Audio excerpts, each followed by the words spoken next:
கர்த்தருக்கு துதி கனம் மகிமை யாவும் உண்டாவதாக. இன்றைய நாளிலும் தேவ செய்திக்கு கர்த்தர் கொடுத்த இந்த நல்ல வாய்ப்புக்கு நான் கர்த்தருக்கு நன்றியை ஏறெடுக்கிறேன். அதோடு கூட போதகர் அவர்களுக்கும் சபை உறுப்பினர்கள் ஒவ்வொருவருக்கும் நன்றியை கூறிக்கொள்கிறேன். இன்றைய நாளின் தேவ செய்திக்கான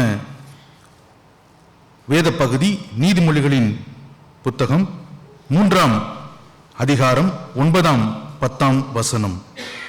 நீதிமொழிகள் 3ஆம் அதிகாரம் 9ஆம் 10ஆம் வசனம். உன் பொருளாலும் உன் எல்லா விளைவின் முதற் பலனாலும் கர்த்தரை கனம் பண்ணு, அப்பொழுது உன் களஞ்சியங்கள் பூரணமாய் நிரம்பும், உன் ஆலைகளில் திராட்சரசம் புரண்டு ஓடும். ஜெபம் செய்வோம். எங்களை நேசிக்கின்ற அன்பின் கர்த்தாவே, இப்பொழுதும் நாங்கள் தியானிக்கின்ற பகுதியோடு நீர் எங்களோடு பேசும். அனைத்தையும் உடைய கரத்தில் நாங்கள் ஒப்படைக்கின்றோம். இயேசு கிறிஸ்துவின் நாமத்தில் ஜெபிக்கிறோம் எங்கள் ஜீவனுள்ள நல்ல பிதாவே, ஆமென். படிக்க கேட்ட பகுதியில் இருந்து நமக்கு கொடுத்திருக்கின்ற தலைப்பு, உங்கள் பொருளால் கர்த்தருக்கு மகிமையை செலுத்துங்கள். உங்கள் பொருளால் கர்த்தருக்கு மகிமையை செலுத்துங்கள். இந்த உலகத்திலே நமக்கு கிடைத்திருக்கிறது எல்லாமே கர்த்தரால் நமக்கு கிடைத்திருக்கிறது. வாழ்க்கையில் நம்ம பிறந்தது முதல், நம் தாயின் வயிற்றில் உருவாகும் முன்பே அறிந்திருக்கிறேன் என்று சொன்ன கர்த்தரின் வாக்கு, நம்ம பிறந்தது முதல் அதற்கு பிற்பாடு எவ்வளவு கடினத்தோடு நம்மை வளர்க்கிறார்கள். வளர்த்து நம்முடைய வாழ்க்கையிலே நம்ம ஒவ்வொரு காலகட்டத்திலும் நாம் பார்த்தோம்னா, ஒவ்வொரு காலகட்டத்திலும் கர்த்தருடைய அன்பின் கரம் நம்மளோடு கூட இருக்கிறது. ஒவ்வொரு உயர்வுகளிலும் சரி, ஒவ்வொரு தாழ்வுகளிலும் சரி, எவ்வளவோ பிரச்சனை நம்ம நினைச்சு பார்த்தோன்னா, ஒவ்வொருவருக்கும் நம்ம நினைச்சு பார்த்தோன்னா, இப்போ எனக்கு என்று எடுத்துக்கொண்டீர்கள் என்று சொன்னால் என்னுடைய வாழ்க்கையில நான் பார்க்க முடியும். உங்களுக்கு என்று நீங்கள் நினைத்து பார்த்தீர்கள் என்று சொன்னால், வாழ்க்கையில ஒவ்வொரு நாளும் இதுவரைக்கும் நம்ம இருந்த வரைக்கும் கர்த்தருடைய கரம் நம்மை வழிநடத்தி வந்தது. இந்த பகுதியை குறித்து நீதிமொழிகள் புத்தகத்திலே நாம் பார்க்கின்ற பொழுது, சாலமோன் எந்த ஒரு போர்லாம் அவருக்கு இல்லை. அவருடைய தகப்பன் தாவீது இருந்தபோது அநேக சண்டைகளை அவர் போட்டார்னு பார்க்கிறோம். அநேக சண்டைகள், போர்கள். ஆனால் சாலமோன் இருந்த பொழுது அவருக்கு எந்த ஒரு போரோ எதுவுமே கிடையாது. ஒரு அமைதியான ஒரு நிலை. கர்த்தருடைய கிருபையினாலே அவர் முதலாவதாக ஆலயத்தை அவர் கட்டி எழுப்புகிறார். அதற்கு பிற்பாடு அவர் இந்த பழமொழிகளை, இந்த நீதிமொழிகளை அவர் எழுதுகிற பொழுது, இதெல்லாம் பார்த்தீங்கன்னா ரொம்ப குறிப்பிட்டு ரொம்ப ஷார்ட்டாக இருக்கும், ரொம்ப சின்னதாக அது இருக்கும். ஆனால் அதிலே இருக்கின்ற ஒவ்வொரு வசனங்களையும் பார்த்தால் அது கட்டளைகளாக, வாக்குத்தத்தங்களாக அது ஒவ்வொன்றும் உணர்த்தும். எப்படி மக்கள் வாழ வேண்டும் என்பதாக அவர் குறிப்பிட்டிருப்பார். எப்படி மக்கள் அதை பின்பற்ற வேண்டும் என்பதை மிகவும் அழகாக அவர் சொல்லியிருப்பார். அறிவோடு வாழ வேண்டும், ஞானத்தோடு வாழ வேண்டும். எப்பொழுதுமே இன்றைய உலகிலே படித்தவர்கள் என்று பார்த்தீங்கன்னா, அவங்க படித்து முயன்று கொண்டு வருவார்கள். நாமும் இந்த உலகத்திலே ஒவ்வொன்றையும் படித்து நாம் முன்னேறி கொண்டிருக்கின்றோம். ஒவ்வொரு நாளும் பார்த்தீங்கன்னா, நம்மை அறியாமலே நாம் தெரிந்து கொள்வதற்கு முற்படுகிறோம். நம்ம ஏதாச்சும் ஒன்றை படிக்க வேண்டும் அப்படின்னு நினைச்சிட்டு இருக்கிறோம். படிக்க வேண்டும், தெரிந்து கொள்ள வேண்டும், ஏதாவது ஒன்றிலே நாம் திறமையை வளர்த்து கொள்ள வேண்டும். அப்பதான் நம்ம முன்னேற முடியும். அப்ப கல்வி அவ்வளவு முக்கியத்துவமாக இருக்கின்றது என்று சொல்லி நம்ம எல்லாருமே ஒத்துக்கொள்ள வேண்டும். கல்வி அவ்வளவு முக்கியம். அதற்கு படிப்பு மிகவும் அவசியம், போதனை மிகவும் அவசியம். இந்த சாலமோன் பார்த்தீர்கள் என்று சொன்னால், அவர் சொல்லித் தருகிறார் மக்களுக்கு. எப்படிப்பட்டதை சொல்லித் தருகிறார்னா சும்மா சாதாரணமாக அவர் சொல்லித்தரல. அவர் சொல்லுகின்ற பொழுது கர்த்தரை எப்படி கனம் பண்ண வேண்டும், உனக்கு நிறைவு வர வேண்டும் என்று சொன்னால் நீ கர்த்தரை எப்படி துதிக்க வேண்டும், உனக்கு வாழ்வை கொடுத்த, உங்களுக்கும் எனக்கும் வாழ்வை கொடுத்த, வாழ்க்கையை கொடுத்த கர்த்தரை நானும் நீங்களும் எப்படி துதிக்க வேண்டும், ஸ்தோத்தரிக்க வேண்டும், கொடுக்க வேண்டும், மதிப்பு கொடுக்க வேண்டும் என்று சொல்லி இந்த வசனங்களிலே நாம் பார்க்க முடியும். இந்த வசனத்தை குறித்து நாம் சிந்திப்போம் என்று சொன்னால், முதலாவது கர்த்தர் எப்படிப்பட்டவர் என்பதை உணர்ந்தால்தான் அந்த வசனத்தை ஏற்றுக்கொள்ள முடியும். கர்த்தர் இந்த உலகத்தை ஆள்பவர். கர்த்தர் எப்படிப்பட்டவர் அப்படின்னா, ஒவ்வொருத்தரும் பார்த்தீங்கன்னா, இப்போ என்னுடைய மூதாதையர் கிறிஸ்தவர்களாக இருந்தார்கள், அதனால் நான் கிறிஸ்துவை ஏற்றுக்கொண்டிருக்கின்றேன். அநேகர் முதலாக கிறிஸ்துவை ஏற்றுக்கொண்டு வாழ்ந்து கொண்டு வருகிறார்கள். இன்னும் அநேகர் நம்முடைய ஆலயத்திற்கு வருகிறார்கள், இன்னும் ஆண்டவராக இயேசு கிறிஸ்துவை ஏற்றுக்கொள்ளவில்லை. ஏற்றுக்கொள்ளாமல் ஆலயத்துக்கு வருகிறார்கள், ஒரு நம்புகிறார்கள். ஆனால் முழுவதுமாக நாம் கர்த்தரை நம்புகின்ற பொழுது அது எவ்வளவு பெரியவர், நம்முடைய வாழ்க்கையிலே எவ்வளவு நன்மைகளை செய்தவர், இந்த உலகத்தை ஆள்பவர், இந்த உலகத்தை படைத்தவர் அவர்தான் என்று சொல்லி நீங்களும் நானும் கர்த்தரை நம்புகின்ற பொழுது அப்பொழுதுதான் அவரை கனம் பண்ண முடியும். இந்த உலகத்தின் படைப்புகள் எல்லாம் அவருடைய படைப்பு தான் என்பதை உணர்ந்தால்தான் இந்த வசனத்தை முழுவதுமாக நாம் புரிந்து கொள்ள முடியும். ஒரு சில வசனங்களை நாம் வாசிப்போம். எடுத்தவர்கள் வாசியுங்கள். சங்கீதம் 24ஆம் சங்கீதம் முதல் 2 வசனங்கள். 24ஆம் சங்கீதம் முதல் 2 வசனங்கள். பூமியும் அதன் நிறைவும் உலகமும் அதிலுள்ள குடிகளும் கர்த்தருடையது, அவரே அதை கடல்களுக்கு மேலாக அஸ்திபாரப்படுத்தி அதை நதிகளுக்கு மேலாக ஸ்தாபித்தார். பூமியும் அதன் நிறைவும் உலகமும் அதன் குடிகளும் கர்த்தருடையது. எல்லாமே கர்த்தருடையது. இது விசுவாசிக்கிறவர்களுக்கு மட்டுமே அது புரியும். எல்லாமே அவர் படைத்தது என்று சொல்லி. யோபுவின் புத்தகம் 41ஆம் அதிகாரம் 11வது வசனத்திலே நாம் பார்க்கின்ற பொழுது கர்த்தர் யோபுவிடம் பேசுகின்றார். அவர் பேசுகின்ற பொழுது அந்த சொன்ன வார்த்தைகளை நீங்கள் பார்த்தீர்கள் என்று சொன்னால், தனக்கு பதில் கொடுக்கப்படும்படி முந்தி எனக்கு கொடுத்தவன் யார், வானத்தின் கீழ் உள்ளவைகள் எல்லாம் என்னுடையவைகள் என்று கர்த்தர் சொல்லுகின்றார். கர்த்தருடைய வார்த்தை. வானத்தின் கீழுள்ளவைகள் எல்லாம் கர்த்தருடையது என்று சொல்வதை நாம் பார்க்கின்றோம். சங்கீதம் 50:12 வசனம். சங்கீதம் 50:12 வசனம். நான் பசியாயிருந்தால் உனக்கு சொல்லேன், பூமியும் அதன் நிறைவும் என்னுடையவைகள். பூமியும் அதனுடைய நிறைவு, பூமியில் விளைகின்றது மற்றும் ஒரு நிறைவான ஒன்று எல்லாமே கர்த்தருடையது என்று சொல்லி நாம் பார்க்கின்றோம். ஆகாய் எழுதின தீர்க்க தரிசன புத்தகம் 2ஆம் அதிகாரம் 8வது வசனம். ஆகாய் 2ஆம் அதிகாரம் 8வது வசனம். எடுத்தவர்கள் வாசியுங்கள். வெள்ளியும் என்னுடையது, பொன்னும் என்னுடையது என்று சேனைகளின் கர்த்தர் சொல்லுகின்றார். வெள்ளியும் பொன்னும் யாருடையது? கர்த்தருடையது. பூமியிலே விளைகின்றது யாருடையது? கர்த்தருடையது. பூமியிலே படைக்கப்பட்ட நாம் கர்த்தருடையவர்கள், கர்த்தரால் படைக்கப்பட்டவர்கள். அவர் கொடுக்கிறது எல்லாமே அவருடையது என்று சொல்லி நாம் பார்க்கின்றோம். 1 நாளாகமம் 29ஆம் அதிகாரம் 12ஆம் வசனத்தை நீங்கள் வாசித்து பார்த்தீர்கள் என்று சொன்னால், 1 நாளாகமம் 29ஆம் அதிகாரம் 12வது வசனம். ஐஸ்வர்யமும் கனமும் உம்மாலே வருகிறது, தேவரீர் எல்லாவற்றையும் ஆளுகிறவர், உம்முடைய கரத்திலே சத்துவமும் வல்லமையும் உண்டு,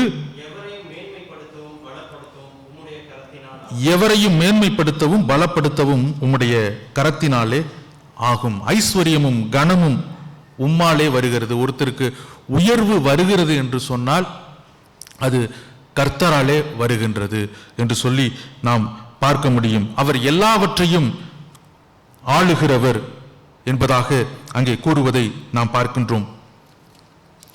நாம் கிறிஸ்துவை அறிந்திருக்கிறோம், கிறிஸ்தவர்களாக இப்பொழுது இருக்கிறோம். அந்த காலத்திலே நாம் பார்த்தோம் என்றால் சாலமோன் கடவுளை நம்புகிறவர்களுக்கு இதை கூறுகின்றார். கர்த்தரை நம்புகிறவர்கள் என்ன செய்ய வேண்டும்? எல்லாமே கர்த்தரிடத்திலிருந்து வருகிறது.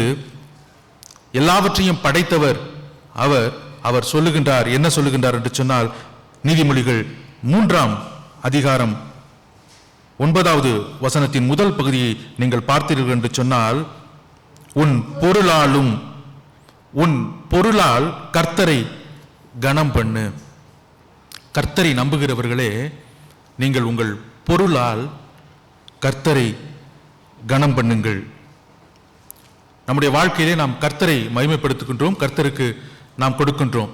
ஏனென்று சொன்னால் எல்லாமே கர்த்தருடையது. கர்த்தர் எனக்கு கொடுத்திருக்கின்றார். ஒவ்வொரு உயர்வுகளிலும் கர்த்தர் எனக்கு உயர்வை கொடுத்திருக்கின்றார், கர்த்தர் எனக்கு வேலை வாய்ப்பை கொடுத்திருக்கின்றார் என்று சொல்லி நாம் நினைத்து அவருக்கு நாம் கொடுத்து கொண்டிருக்கின்றோம். ஆனால் முழு மனதோடு கொடுக்க வேண்டும் என்று சொன்னால் நமக்கு எல்லாம் தெரிந்த ஒரு வசனம், ஆதியாகமம் 4ஆம் அதிகாரம் 3-4 வசனங்களை நீங்கள் வாசித்து பார்த்தீர்கள் என்று சொன்னால், காயின் நிலத்தின் கனிகளை கர்த்தருக்கு காணிக்கையாக கொண்டு வந்தான். ஆபேலும் தன் மந்தையின் தலையீற்றுகளிலும் அவைகளில் கொழுமையானவைகளிலும் சிலவற்றை கொண்டு வந்தான். ஆபேலையும் அவன் காணிக்கையும் கர்த்தர் ஆசீர்வதித்தார். நமக்கு எல்லோருக்குமே தெரிந்த ஒரு வசனம். தொடக்கத்தில் நாம் பார்க்கின்ற பொழுது 2 பாரம்பரியங்கள் தான். ஒன்று விவசாயம், இன்னொன்று ஆடு மேய்க்கின்ற. அந்த 2 பாரம்பரியங்களைத்தான் பார்க்க முடியும். இதில் காயின் பார்க்கின்ற பொழுது நிலத்தின் கனிகளை கர்த்தருக்கு அவர் கொடுக்கிறார். ஆனால் ஆபேலை குறித்து நாம் பார்க்கின்ற பொழுது தன் மந்தையின் தலையீற்றுக்களிலே கொடுக்கின்றார்.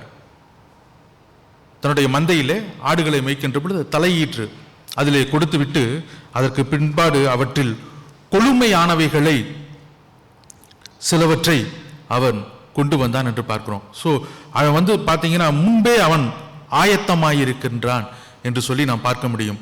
முன்பே அவர் ஆயத்தமாயிருக்கின்றார். எப்படி? அது பிறந்தது முதல் அதை எடுத்து அவற்றிலே முதன்மையானதை அவர் எடுக்கின்றார்.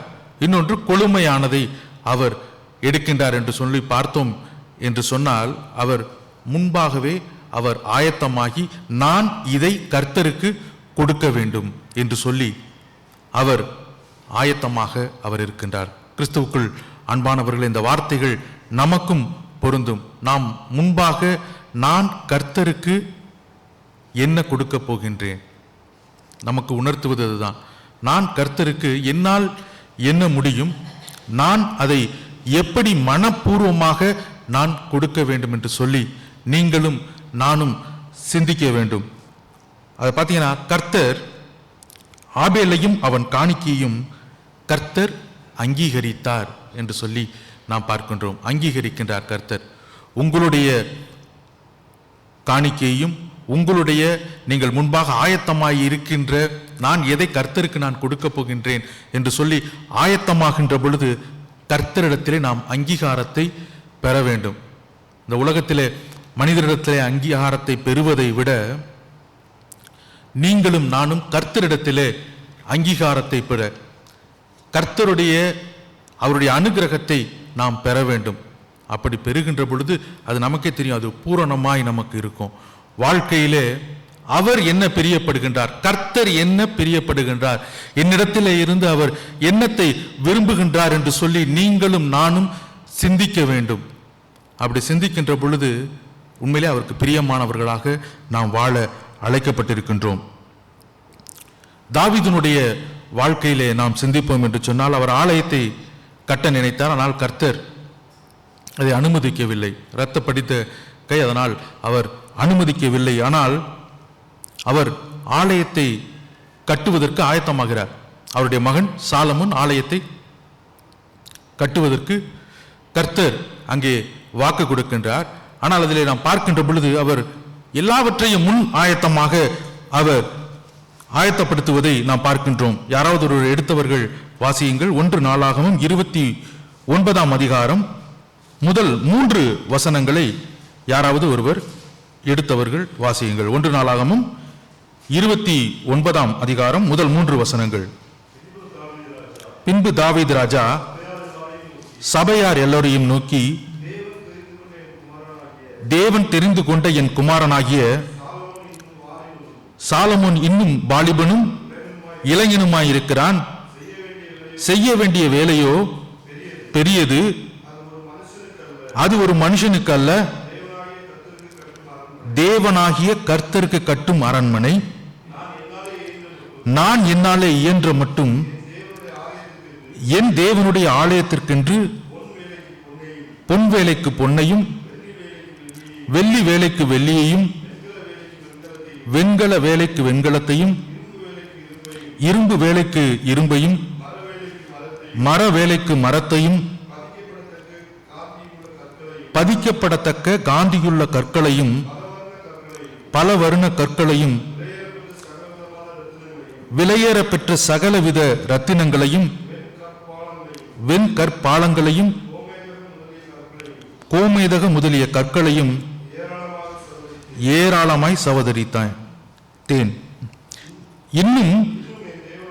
இன்னும் என் தேவனுடைய ஆலயத்தின் மேல் நான் வைத்திருக்கிற வாஞ்சையினால் பரிசுத்த ஆலயத்துக்காக நான் சவதரித்த அனைத்தையும் தவிர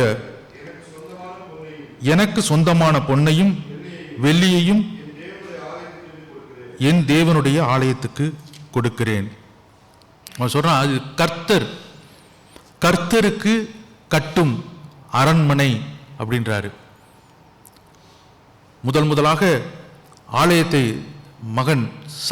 அவருடைய மகன் சாலமோன் கட்டப்போகிறார். அப்ப அவர் சொல்றாரு, இது கர்த்தருக்கு கட்டும் அரண்மனை. இன்னொன்னு, அவருடைய வாஞ்சையினாலே அவர் தன்னுடைய பொன்னையும் வெள்ளியையும் அவர் கொடுக்கின்றார். அப்ப கர்த்தருக்கென்று வாஞ்சையோடு இருக்க வேண்டும், முழு மனதோடு இருக்க வேண்டும், அந்த வைராக்கியம் இருக்க வேண்டும். நான் கர்த்தருக்கு கொடுக்கின்றேன், நான் கர்த்தருக்கு இதை நான் செலுத்த வேண்டும், நான் அவருக்கு கொடுக்க வேண்டும், முழு மனதோடு நான் கொடுக்க வேண்டும். ஏனென்று சொன்னால் அது கர்த்தருக்குரியது என்று சொல்லி அவர் அங்கே ஆயத்தமாவதை நாம் பார்க்கின்றோம். இந்த அதிகாரத்திலே நீங்கள் பார்த்தீர்கள் என்று சொன்னால் மிகவும் அருமையான வசனங்கள் இருக்கிறது. நான் உங்களுக்கு வாசித்து காண்பிக்கிறேன்.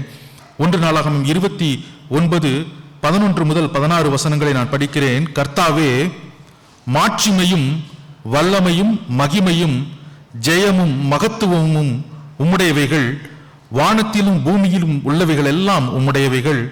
கர்த்தாவே, ராஜ்யமும் உம்முடையது, தேவரீர் எல்லோருக்கும் தலைவராய் உயர்ந்திருக்கிறீர். ஐஸ்வர்யமும் கனமும் உம்மாலே வருகிறது, தேவரீர் எல்லாவற்றையும் ஆளுகிறவர். உம்முடைய கரத்திலே சத்துவமும் வல்லமையும் உண்டு, எவரையும் மேன்மைப்படுத்தவும் பலப்படுத்தவும் உம்முடைய கரத்தினால் ஆகும்.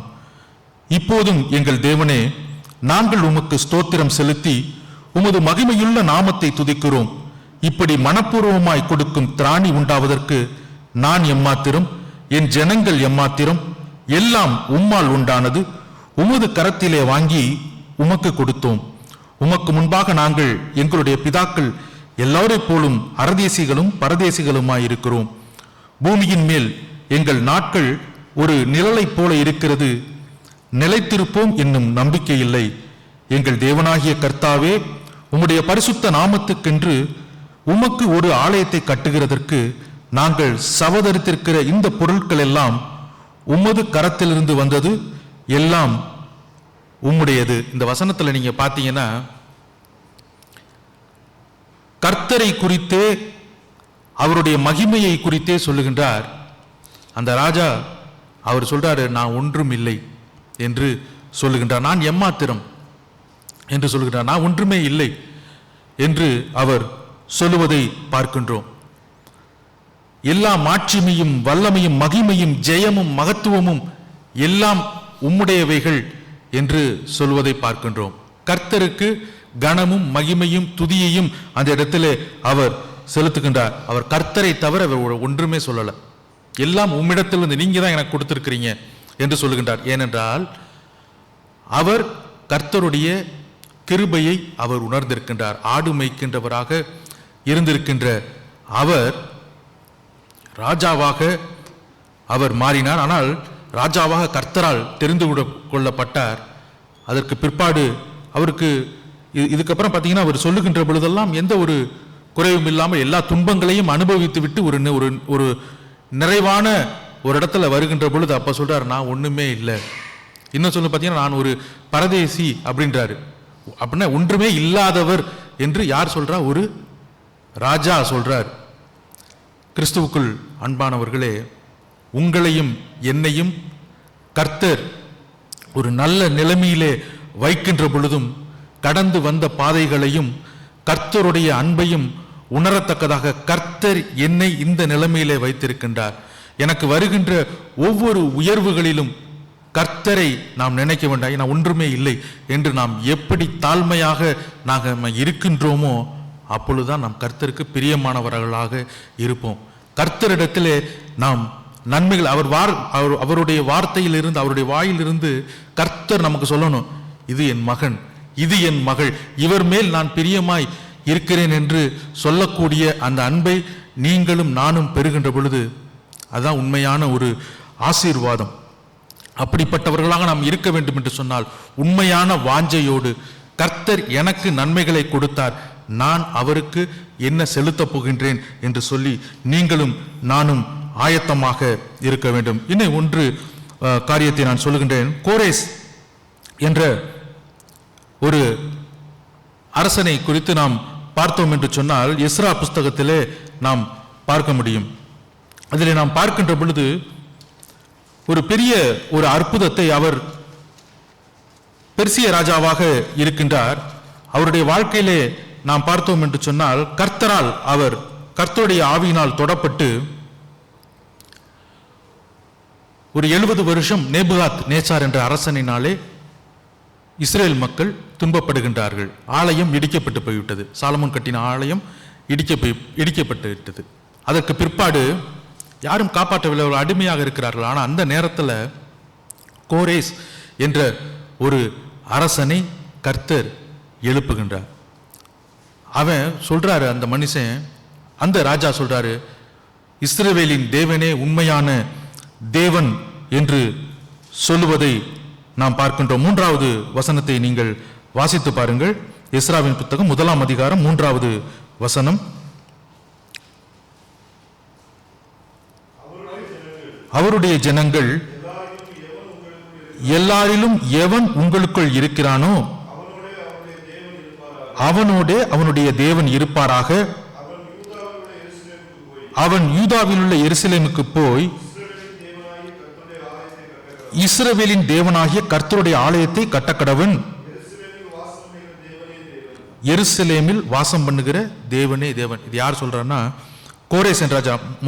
முதல் 2 வசனங்கள் நீங்க படித்து பார்த்தீர்கள் என்று சொன்னால் அதிலே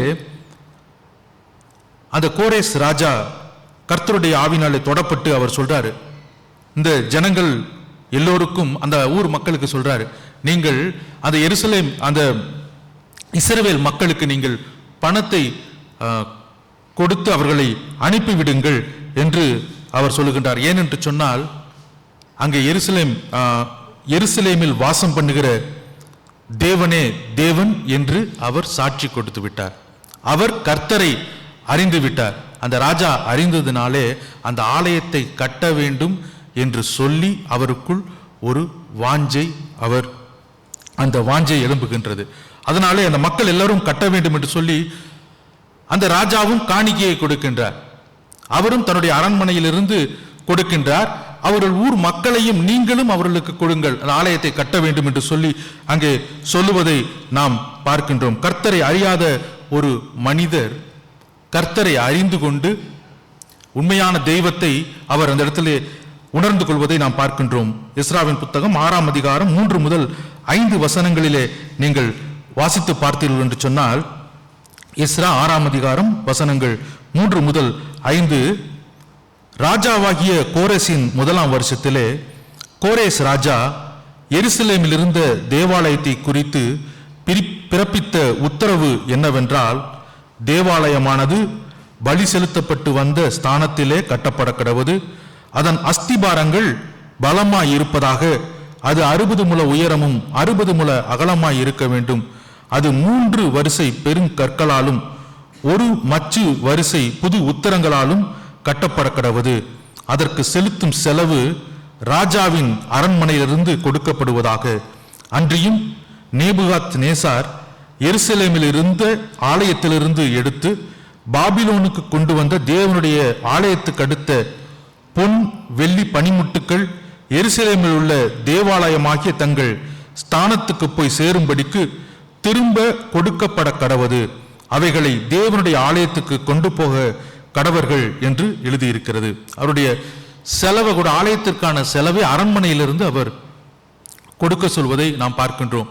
நேபுகாத் நேசார் ஆலயத்திலிருந்து எடுத்துட்டு வந்த அந்த பாத்திரங்கள் மற்றும் அதற்குரிய ஆலயத்துக்குரிய பொருட்கள் எல்லாவற்றையும் நீங்கள் திரும்பவும் கொடுங்கள் என்று சொல்லுகின்ற அளவிற்கு கர்த்தரை அறியாத மனிதர் கர்த்தரை அறிந்து கொண்டதினாலே அவர் அந்த ஆலயத்தை கட்ட வேண்டும் என்று அவர் நினைக்கின்றார், அதற்காக கொடுக்கின்றார். கிறிஸ்துவுக்குள் அன்பானவர்களே, கர்த்தரை அறியாதவர்கள் அறிந்து கொண்டு கர்த்தருக்கென்று கொடுக்கின்ற பொழுது நீங்களும் நானும் எப்படி கொடுக்க வேண்டும் என்று சொல்லி நாம் அழைக்கப்பட்டிருக்கின்றோம். மூன்றாவது காரியத்தை குறித்து நாம் சிந்திப்போம் என்று சொன்னால், நீதிமொழிகளின் புத்தகம் 3ஆம் அதிகாரம் 9வது வசனத்தின் அடுத்த பகுதியை நீங்கள் பார்த்தீர்கள் என்று சொன்னால், உன் பொருளாலும், இரண்டாவது உன் எல்லா விளைவின் முதற் பலனாலும் கர்த்தரை கனம் பண்ணு. உன் எல்லா விளைவின் முதற் பலனாலும் கர்த்தரை கனம் பண்ணு. முதல் விளைச்சல், இது நீங்க பார்த்தீர்கள் என்று சொன்னால், அது விவசாயம் பண்ணுகிறவர்களுக்கு அதான் பொருந்தும். அது நீங்க பார்த்தீங்கன்னா முதல் விளைவு. இன்னும் கிராமங்களிலே, இந்திய தேசம் போன்ற கிராமங்களிலே நீங்கள் பார்த்தீர்கள் என்று சொன்னால், விவசாயம் பண்ணிட்டு சில ஆலயத்திற்கு சென்றிருந்த பொழுது பார்த்தது, அவர்கள் முதல் விளைவை, அவர்கள் விளைச்சலை போய் ஆலயத்தில் வைப்பார்கள். அது எவ்வளவு இருந்தாலும் பரிபூரணமாக முழுவதுமாக ஒப்படைப்போடே கூட அவர்கள் எடுத்துக்கொண்டு ஆலயத்திலே வைப்பார்கள். அதை எடுத்துக்கொள்வார்கள், அதை காணிக்கை கொடுப்பார்கள். ஏனென்று சொன்னால் இது கர்த்தர் கொடுத்தது என்று சொல்லி அவர்கள் முழுவதுமாக நம்பிக்கை வைத்து விசுவாசம் வைத்து அதில் கொடுப்பார்கள். அதை கொடுக்கின்ற பொழுது அவர்களுக்கு மிகுந்த மகிழ்ச்சி. ஏனென்று சொன்னால் இது கர்த்தர் கொடுத்தது, இதற்கு பிற்பாடு கர்த்தர் கொடுப்பார், ஆனால் முதல் விளைவை நான் கர்த்தருக்கு கொடுக்க வேண்டும் என்று சொல்லி இன்றளவும் பாரம்பரியமாக அவர்கள் செய்து கொண்டு வருகின்றார்கள். இதை குறித்து நாம் பார்த்தோம் என்று சொன்னால், இது வேதாகமத்திலே இருக்கின்ற வார்த்தை தான், அதைத்தான் அவர்கள் பின்பற்றி கொண்டு வருகிறார்கள். ஒரு சில வசனங்களை மட்டும் நாம் வாசிப்போம். யாத்திராகமும் எடுத்தவர்கள் வாசியுங்கள், 23ஆம் அதிகாரம் 19வது வசனம். யாத்திராகமும் 23ஆம் அதிகாரம் 19வது வசனத்தின் முதல் பகுதி, உன் நிலத்தின் முதல் விளைச்சல்களில் முதல் கனியை உன் தேவனாகிய கர்த்தருடைய ஆலயத்திற்கு கொண்டு வருவாயாக. போதும், நன்றி சிஸ்டர்.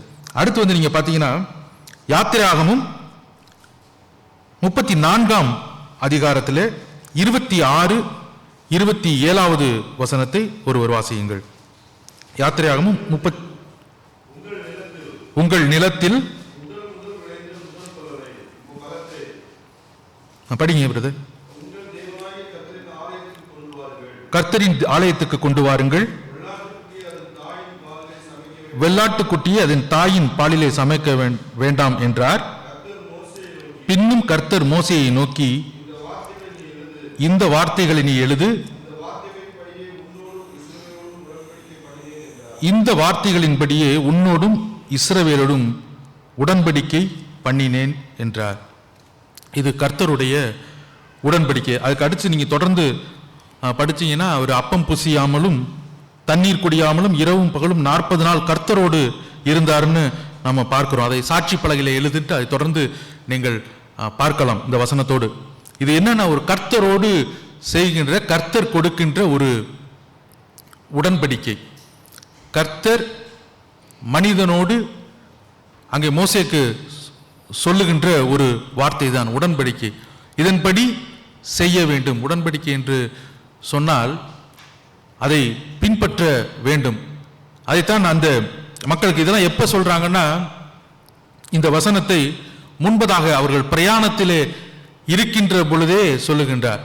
இதை நீங்க உங்கள் விளைவின் முதற் பலனை நீங்கள் கானான் தேசத்திலே சேர்ந்தவுடனே அதனுடைய முதற் பலனை நீங்கள் கர்த்தருக்கென்று கொடுக்க வேண்டும். அது ஆசாரியனிடத்திலே நீங்கள் போய் கொடுக்க வேண்டும். ஏனென்றால் அது ஒரு சாட்சி என்பதாக எப்போ அவர்கள் நடந்து பிரயாணத்திலே போகின்ற பொழுது சொல்லுகின்ற வார்த்தைகள். ஒரு முன்பாகவே கர்த்தர் அங்கே ஒரு உடன்படிக்கையை அங்கே இடுகின்றார். அதன்படி மக்கள் செய்து கொண்டு வந்தார்கள் என்று சொல்லி நாம் பார்க்க முடியும். அடுத்தாக நாம் பார்த்தோம் என்று சொன்னால், உபாகமம் 26ஆம் அதிகாரம் முதல் 3 வசனங்களிலே நாம் பார்க்கின்ற பொழுது, உபாகமம் 26ஆம் அதிகாரம் முதல் 3 வசனங்கள், உன் தேவனாகிய கர்த்தர் உனக்கு சுதந்திரமாக கொடுக்கும் தேசத்தில் நீர் போய் சேர்ந்து அதை கட்டிக்கொண்டு அதில் வாசம் பண்ணும்போது உன் தேவனாகிய கர்த்தர் உனக்கு கொடுக்கும் உன் தேசத்தில் நீ பயிரிடும் நிலத்தின் கனிகள் எல்லாம் முந்தின பலனை எடுத்து ஒரு கூடையிலே வைத்து உன் தேவனாகிய கர்த்தர் தமது நாமம் விளங்கும்படி தெரிந்து கொண்டிருக்கும் ஸ்தானத்திற்கு போய் அந்நாட்களில் இருக்கும் ஆசாரியனிடத்தில் சென்று அவனை நோக்கி, கர்த்தர் எங்களுக்கு கொடுக்க நம்முடைய பிதாக்களுக்கு ஆணையிட்ட தேசத்தில் வந்து சேர்ந்தேன் என்று இன்று உம்முடைய தேவனாகிய கர்த்தருடைய சந்நிதியில் அறிக்கையிடுகிறேன் என்பாயாக. உபாகமத்திலும் நாம் பார்க்க முடியும். நாம் பார்க்கின்ற பொழுது இதை நீங்கள் செய்ய வேண்டும் என்று கர்த்தர் சொல்லுகின்றார். கர்த்தர் சொல்லுகின்ற வார்த்தையின்படி அந்த மக்களுக்கு சொன்ன வார்த்தை இதைத்தான் பழமொழியாக சாலமோன் அங்கே மிகவும் சுருக்கமாக அவர் கூறுகின்றார். இப்ப இவ்வளவு இருக்கு.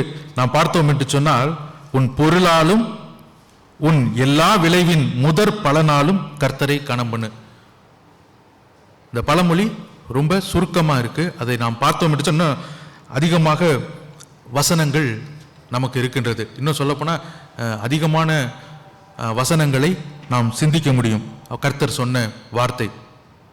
இப்போ நாம் வேலை செய்கின்றோம். இந்த சூழலில் நம்ம நினைப்போம், இங்கே சிங்கப்பூர் தேசத்திலே நாம் இருக்கின்றோம், நம் விவசாயம் இந்த இடத்துல பண்ண முடியாது. ஒவ்வொருவரும் ஒவ்வொரு வேலைக்கு சென்று கொண்டிருக்கின்றோம். ஒவ்வொருவரும் ஒவ்வொரு வேலைக்கு அனுதினமும் சென்று கொண்டிருக்கின்றோம்.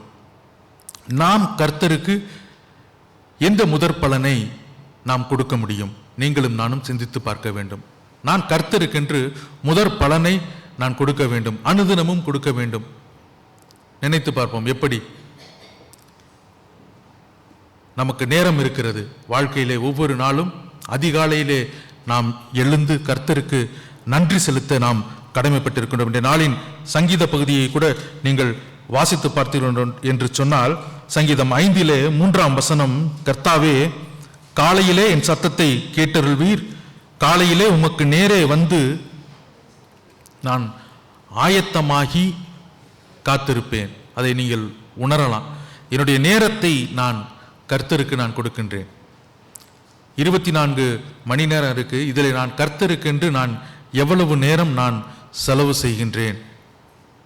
என்னுடைய வேலையிலே நான் எவ்வளவு தூரம் கர்த்தருக்கு நான் முக்கியத்துவம். நம்ம வேலை செய்யும் போது நான் கர்த்தரெல்லாம் அதிகமாக நாம் நினைக்க முடியாது. அன்றாட நாட்களிலே நான் கர்த்தருக்கு எவ்வளவு நேரம் நான் கொடுக்கின்றேன் என்று நாம் சிந்தித்து பார்க்க வேண்டும். நம்ம ஒருவேளை நாம் அதை தவிர்த்து விட்டோம் என்று சொன்னால், கர்த்தர் நம்மோடு பேசுகின்ற அந்த நேரத்தை நாம் விட்டு விடுவோம். ஒவ்வொரு நாளும் கர்த்தர் நம்மோடு பேசிக் கொண்டிருக்கின்றார், நம்மை வழிநடத்தி கொண்டு வந்திருக்கின்றார். நம்ம சொல்ல முடியாது நமக்கு அதிகமான வேலை இருக்கிறது தான். ஆனால் கர்த்தரோடு பேசுவதற்கு, கர்த்தரோடு நேரத்தை செலவு செய்வதற்கு நீங்களும் நானும் ஆயத்தமாக இருக்க வேண்டும். நமக்கு வாய்ப்பு கிடைக்கும் பொழுதெல்லாம் கர்த்தருடைய ஊழியத்தை செய்ய நீங்களும் நானும் கடமைப்பட்டிருக்கின்றோம். எனக்கு எப்பொழுது நேரம் கிடைக்கின்றதோ அப்பொழுதெல்லாம் ஆண்டவரே உம்முடைய வார்த்தையை நான் சிந்திக்கின்றேன், உம்முடைய வசனத்தை நான் சிந்திக்கின்றேன். மற்ற நேரத்துக்கு நான் அதிகமாக செலவிடுவதை நான் குறைத்து கொண்டு நான் கர்த்தரோடு நான் நேரத்தை செலவிடுகின்றேன் என்று சொல்லி நீங்களும் நானும் சிந்திக்கின்ற பொழுது கர்த்தர் நம்மை சரியான பாதையிலே நடத்த வல்லவராக இருக்கின்றார். உங்களையும் என்னையும் தெரிந்தெடுத்த கர்த்தர், உங்களையும் என்னையும் பிரித்தெடுத்த கர்த்தர் இந்த உலகத்தோடு நாம் வேறுபட்டிருக்கின்றோம் என்று சொன்னால் அது கர்த்தர் நம்மை வழிநடத்த தெரிந்து கொள்ளப்பட்ட பாத்திரமாக நீங்களும் நானும் இருப்பதுதான். அவருக்கு பிரியமானவர்களாக நீங்களும் நானும் இருக்கின்ற பொழுது கர்த்தர் நம்மை வழிநடத்த வல்லவராக இருக்கின்றார். உண்மையாய் அவரை தேடுகிற யாவருக்கும் கர்த்தர் சமீபமாய் இருக்கிறார் என்று சொல்லி வேத வசனம் நமக்கு சொல்லுகின்றது. இதில் நீங்கள் பார்த்தீர்கள் என்று சொன்னால் எப்படிப்பட்ட ஒரு ஆசீர்வாதத்தை கர்த்தர் அங்கே தருவார் என்று சொல்லி இந்த வசனத்திலே நாம் பார்த்தோம் என்று சொன்னால், நீதிமொழியின் புத்தகம் 3ஆம் அதிகாரம் 10வது வசனத்தை நாம் பார்க்கின்ற பொழுது, அப்பொழுது உன் களஞ்சியங்கள் பூரணமாய் நிரம்பும், உன் ஆலைகளில் திராட்சரசம் புரண்டு ஓடும். எப்பொழுது? உன் பொருளாலும் உன் எல்லா விளைவின் முதற் பலனாலும் கர்த்தரை கனம் பண்ணு. நம்ம பொருளால் மற்றும் என்னுடைய முதற் பலனால் நான் கர்த்தரை கனம் பண்ணும் போது, அவருக்கு நான் மகிமை செலுத்தும் பொழுது கர்த்தர் எப்படிப்பட்ட ஆசீர்வாதத்தை தருகிறார் என்று சொன்னால், உன் களஞ்சியங்கள் பூரணமாய் நிரம்பும், உன் ஆலைகளில் திராட்சரசம் புரண்டு ஓடும். இதுவும் பார்த்தீங்கன்னா களஞ்சியங்கள் என்று சொன்னால் இந்த நெற்கள்லாம் விவசாயம் பண்ணிட்டு அதில் சேர்த்து வைப்பார்கள். அது விவசாய பகுதிகளில் இருப்பவர்களுக்கு அது தெரியும். அதை விவசாயத்தில் அவங்க நிரப்பி வைப்பார்கள். இன்னும் அதிகமாக சொல்வார்கள், 10,000 என்று சொல்வார்கள். அதெல்லாம் பழைய ஒரு வழக்கு, அந்த காலத்தில் சொல்லுகின்றது. அவர்கள் நிரப்பி வைத்து அதிலிருந்து அவர்கள் பயன்படுத்துவார்கள் ஒவ்வொன்றாக. அப்படியாக பயன்படுத்த கூடிய ஒன்று, ஒரு நிறைவு. அப்படின்னா ஒரு நிறைவு எப்படி கொடுக்கின்ற பொழுது நமக்கு நிறைவு வரும்? கர்த்தர் எனக்கு அதை திரும்ப கொடுப்பார் என்ற ஒரு நம்பிக்கை. அது கர்த்தர் நமக்கு கொடுத்தது. சரியான வழியிலே நாம் செல்லுகின்ற பொழுது, நீதியாய் நாம் இருக்கின்ற பொழுது, தாழ்மையாய் நாம் இருக்கின்ற பொழுது கர்த்தர் நமக்கு கொடுத்ததை அவர் திரும்ப கொடுக்க, அவர் கொடுத்தது எல்லாருமே அவர் கொடுத்தது அவர் ஆசீர்வாதத்தினால் நிரப்புவார் என்று சொல்லி நாம் பார்க்க முடியும். மல்கியாவின் புத்தகம் 3ஆம் அதிகாரம் 10வது வசனத்தை யாராவது ஒருவர் வாசியுங்கள். மல்கியாவின் புத்தகம், தீர்க்க தரிசன புத்தகம் 3ஆம் அதிகாரம் 10வது வசனம். என் ஆலயத்தில் ஆகாரம் உண்டாயிருக்கும்படி தசம பாகங்களை எல்லாம் பண்டசாலையிலே கொண்டு வாருங்கள். அப்பொழுது நான் வானத்தின் பல கனிகளை திறந்து இடம் கொள்ளாமற் போக மட்டும் உங்கள் மேல் ஆசீர்வாதத்தை வருஷிக்க மாட்டேனோ என்று அதனால் என்னை சோதித்து பாருங்கள் என்று சேனைகளின் கர்த்தர் சொல்லுகிறார். நல்ல ஒரு அருமையான வசனம். நமக்கு கர்த்தர் நிறைவை தர, ஆசீர்வாதத்தை தர அவர் இருக்கின்றார். நம்முடைய வாழ்க்கையிலே நாம் பார்த்தோம் என்று சொன்னால் நமக்கு நிறைவு தான். நம்ம வாழ்க்கையில பார்த்தோம்னா நமக்கு நிறைவு, ஆசீர்வாதத்தை கர்த்தர் கொடுத்து கொண்டுதான் அவர் இருக்கிறார். ஆனால் நாம் முழுவதுமாக நம்மை நாம் அர்ப்பணிக்க கடமைப்பட்டிருக்கின்றோம். கிறிஸ்துவுக்குள் அன்பானவர்களே, கர்த்தர் நம்மை நிறைவாக்கி கொடுத்திருக்கின்றார். இந்த வசனத்திலே நாம் பார்க்கின்ற பொழுது மிகவும் ஒரு அருமையான ஒரு வசனத்தை தான் நாம் பார்க்கின்றோம். அப்பொழுது நான் வானத்தின் பல கனிகளை திறந்து இடம் கொள்ளாமற் போக மட்டும் உங்கள் மேல் ஆசீர்வாதத்தை வருஷிக்க மாட்டேனோ என்று அதனால் என்னை சோதித்து பாருங்கள் என்று சேனைகளின் கர்த்தர் சொல்லுகின்றார். கர்த்தர் என்றுமே அவர் உண்மையை மட்டுமே நம்மோடு பேசுகின்றவர். அதனால் தான் நாம் விசுவாசித்து விசுவாசிகளாக இன்றும் நாம் ஆலயத்திற்கு வந்து கர்த்தரை துதித்துக் கொண்டிருக்கின்றோம், துதிகளின் சத்தத்தை ஏறெடுக்கின்றோம். கர்த்தருக்கு இன்னும் நாம் மகிமையை செலுத்த வேண்டும்.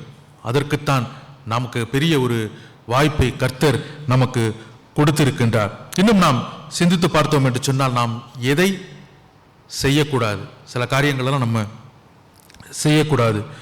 1 தீமோத்தேயு 6 அதிகாரம் 6 வசனத்திலே நீங்கள் பார்த்தீர்கள் என்று சொன்னால், போதும் என்கிற மனதுடனே கூட தேவ பக்தியே மிகுந்த ஆதாயம் என்று வசனங்கள் சொல்லுகின்றது. 1 தீமோத்தேயு 6 அதிகாரம் 6 முதல் 10 வசனங்களை நீங்கள் பின்பு வாசித்து பாருங்கள். இந்த வசனத்திலே பண ஆசையை குறித்து அவர் சொல்லியிருப்பார். நாம் எதிலே ஆர்வத்தை காட்டக்கூடாது.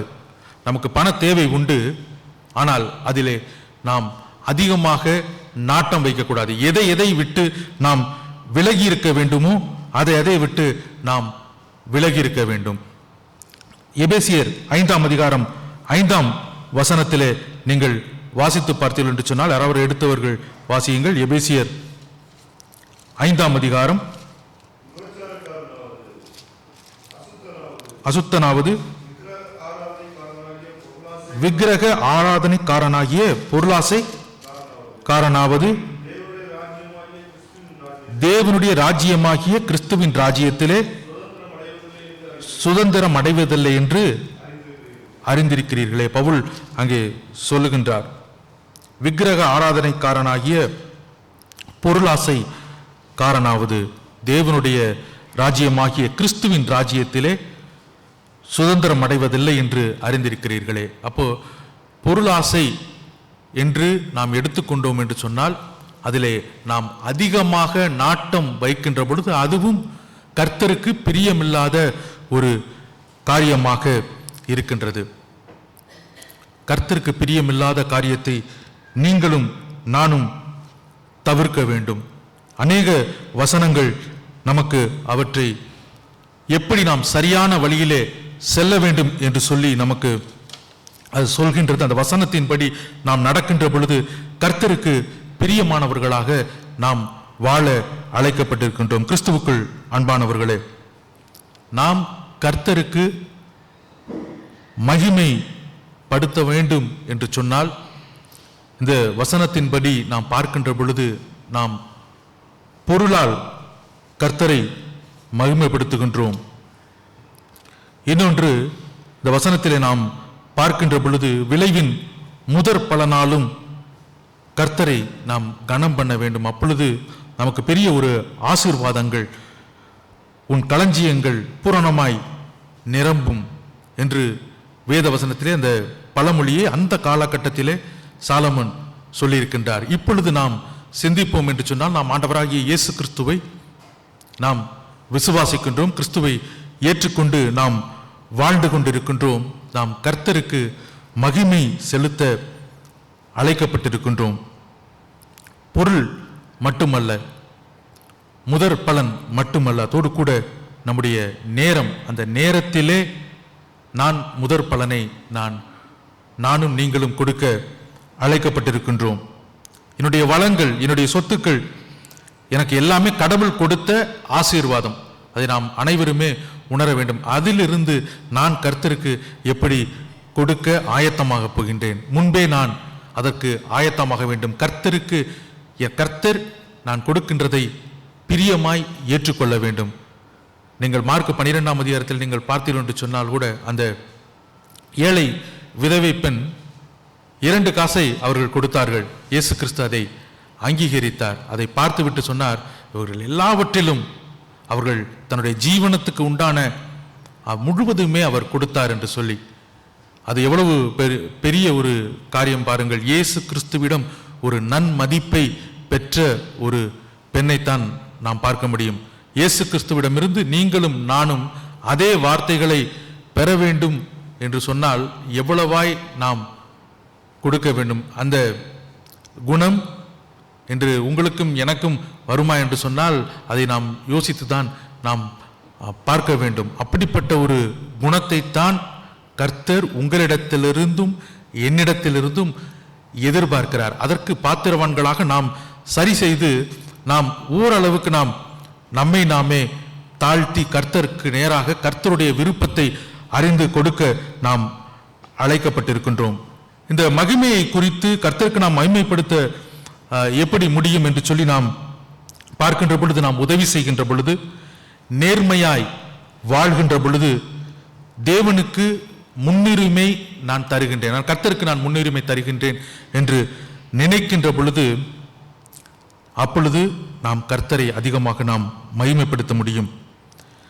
நான் கர்த்தருக்கு நான் கொடுக்கின்றேன், இதன் மூலம் என்னுடைய நோக்கம் எப்படி இருக்கிறது, என்னுடைய நோக்கம் எப்படி இருக்கின்றது என்று சொல்லி நாம் சிந்திப்போம் என்று சொன்னால், நம்முடைய நோக்கம் கர்த்தர் எனக்கு நன்மை செய்தார், அவருக்கு நான் நன்றி உள்ளவனாக நான் இருக்கிறேன்.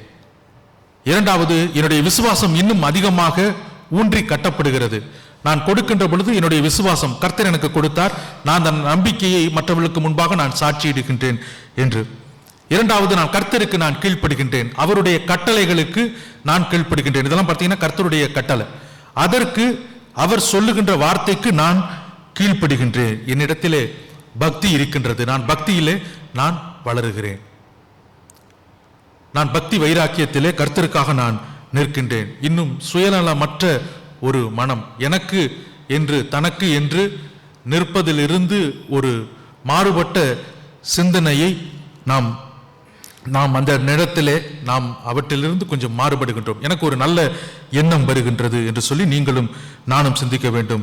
இன்னொன்று, கர்த்தர் கொடுத்தார், எனக்கு எல்லாமே கர்த்தர் கொடுத்தார் என்று மட்டுமல்ல, நான் கர்த்தரை மகிமைப்படுத்துகிறேன், அவர் கர்த்தர், நான் அவருடைய பிள்ளை என்று நீங்களும் நானும் சிந்திக்க, அந்த கர்த்தரை நான் மகிமைப்படுத்துகின்ற பொழுது என்னுடைய நோக்கம் அப்படி என்றால், நாம் நம்முடைய ஆவிக்குரிய ஜீவியத்தில் இன்னும் சரிப்படுத்தி கொண்டு வருகின்றோம் என்று நீங்களும் நானும் சிந்திக்க முடியும். இதற்குரிய சவால்கள் என்று பார்த்தீர்கள் என்று சொன்னால், எனக்கு என்னுடைய குடும்பம் இருக்கிறது, தேவைகள் அதிகமாக இருக்கிறது, தான் நம்முடைய சொல்ல முடியும். என்னன்னா, எனக்கு தேவைகள் அதிகமாக இருக்கிறது, என்னால் நான் கடவுளுக்கென்று நேரத்தை செலவு பண்ண முடியவில்லை, நான் கர்த்தரிடத்தில் பேசுவதற்கு எனக்கு நேரம் குறைவாக இருக்கிறது, கர்த்தருக்கென்று நான் கொடுப்பதற்கு நான் யோசிக்கிறேன் என்று சொன்னால், எனக்கு குடும்பம் இருக்கிறது, நான் குடும்பத்திற்கு அதிகமாக நான் செலவு செய்ய வேண்டும் என்ற சவால்கள் நமக்குள் இருக்கின்றது. இவற்றையெல்லாம் தாண்டி நீங்களும் நானும் கர்த்தருக்கு பிரியமாக அவர் கட்டளையின்படி நாம் செய்வோம் என்று சொன்னால், முழுவதுமாக நான் கர்த்தருக்கு பிரியமானவர்களாக நீங்களும் நானும் வாழ முடியும். கர்த்தர் உங்களையும் என்னையும் தெரிந்தெடுத்திருக்கின்றார், நாம் அவருடைய பிள்ளைகள்.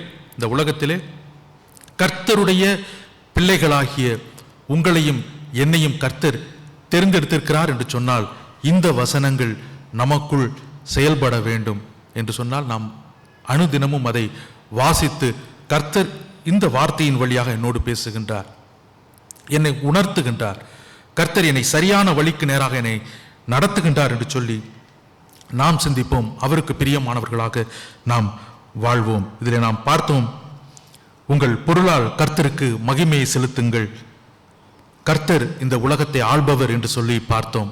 கர்த்தரை முதலாவது விசுவாசிக்க வேண்டும். இரண்டாவது, உன் பொருளால் கர்த்தரை கனம் பண்ணு, வார்த்தையை சாலமோன் அவர் கூறுகின்றார். இரண்டாவது, உன் எல்லா விளைவின் முதற் பலனாலும் கர்த்தரை கனம் பண்ணு, அவரை மகிமைப்படுத்து என்று கூறுகின்றார்.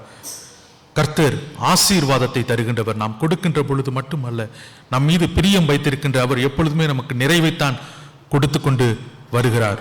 நாம் குறைவை பார்க்காமல் ஆண்டவர் கொடுக்கின்ற நிறைவை நாம் பார்க்க வேண்டும். நாம் எதை செய்யக்கூடாது, கர்த்தருக்கு பிரியம் இல்லாததை நாம் செய்யாமல் கர்த்தருக்கு பிரியமானதை செய்து அவருக்கு உகந்தவர்களாக நாம் வாழ்வோம். கர்த்தர் நம்மை தொடர்ந்து வழிநடத்தி நமக்கு சரியான வழியிலே நம்மை வழிநடத்துவார். அவருக்கு பிரியமான பிள்ளைகளாய் நீங்களும் நானும் வாழ வேண்டும். கர்த்தர் அழைத்திருக்கின்ற அந்த அழைப்புக்கு பாத்திரவான்களாக நீங்களும் நானும் வாழ வேண்டும் என்று சொல்லி நாம் கர்த்தரை நம்பி ஜீவிப்போம். அவர் நம்மை சரியான வழியிலே நம்மை வழிநடத்துவார். ஆமென்.